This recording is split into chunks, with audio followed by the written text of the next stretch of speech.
Bonjour à tous et bienvenue sur boursicoté.com pour cette nouvelle analyse technique Forex et matières premières avec donc la paire de devises euro-dollar qui confirme l'attaque ici de la zone des 1.1530.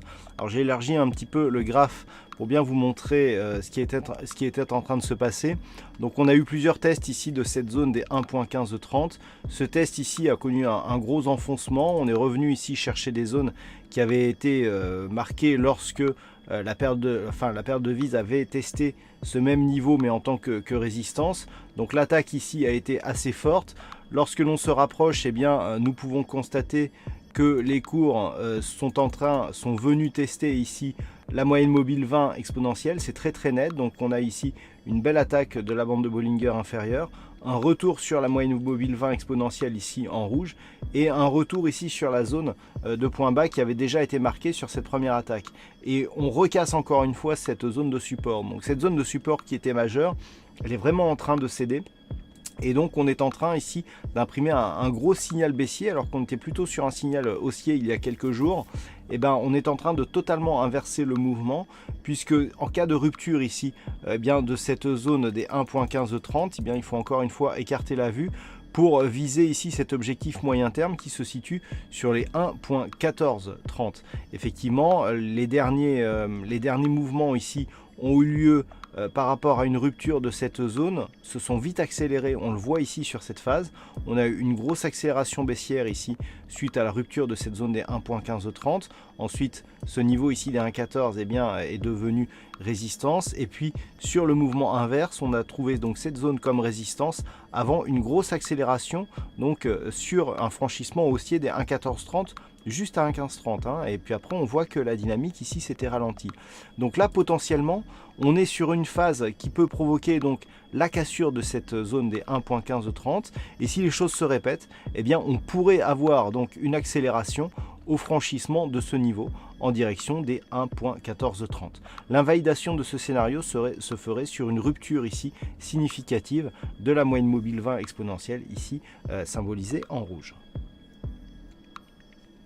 Sur l'or, nous sommes toujours ici sur une dynamique de neutralisation très court terme, mais d'un fond de tendance qui reste ici orienté à la baisse. On a toujours donc cette impulsion qui est venue marquer un point bas significatif ici sur les 1160 $ l'once, avant de connaître un rebond technique dont les multiples tests ici eh bien, ne parviennent pas à dépasser le retracement des 23,6% de Fibonacci qui se situe à 1208,41.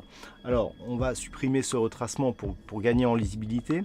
Si l'on se rapproche ici de la phase actuelle, eh bien, nous pouvons nous rendre compte que cette zone des 1208,40, eh bien, elle a été testée ici, mais on n'est toujours pas parvenu ici à la franchir. Vous voyez, on a marqué ici des points hauts sur la zone des 8,40. Et donc, on repart ici à la baisse. Toutefois, ce que l'on peut voir aussi, c'est que les cours, après cette forte impulsion ici sur la bande de Bollinger supérieure, reviennent sur la moyenne mobile 20 exponentielle qui commence ici à s'interposer comme un petit peu comme un support, alors que précédemment ici, on était plutôt sur une résistance sur cette moyenne mobile. Donc cela validerait le changement de la dynamique.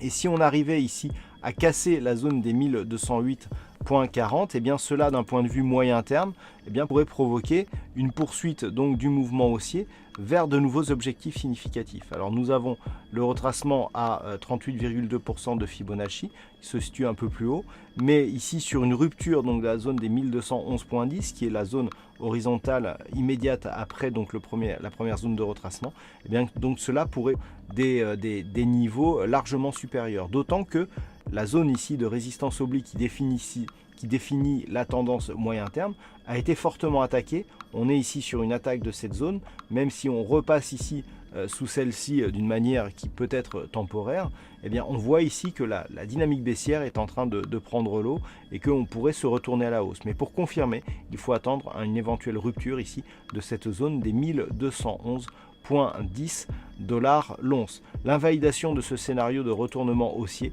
interviendrait en cas de rupture baissière ici des 1181,10 $ l'once.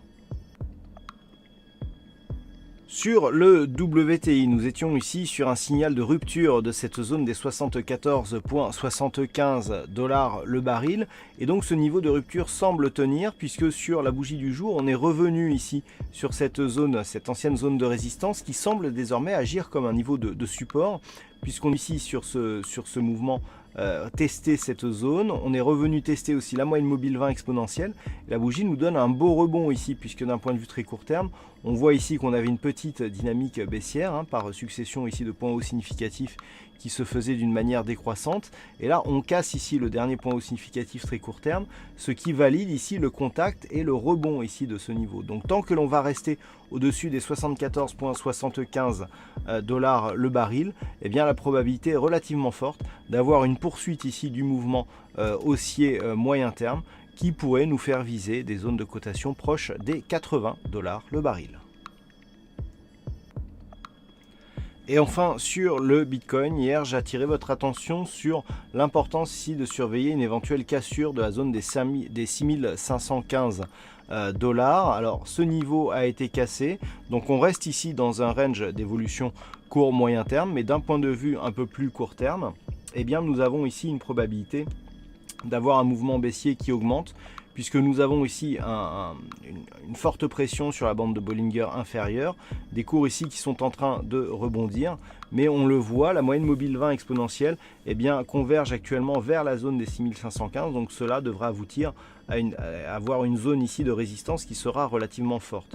Donc d'un point de vue court terme, on est plutôt reparti sur un mouvement court terme, donc orienté à la baisse, et en cas de rupture ici de ce support intermédiaire qui se situe à 6370 $, eh bien on pourrait avoir une accélération dont l'objectif ici se situerait à 6150 $ pour le Bitcoin. L'invalidation baissière de ce scénario se situe en cas de refranchissement ici des 6515 $ à la hausse. Voilà donc ce que l'on peut dire sur cette analyse technique Forex, matières premières et crypto. Passez une bonne soirée, on se retrouve dès demain pour d'autres analyses techniques, toujours sur le site boursicoté.com.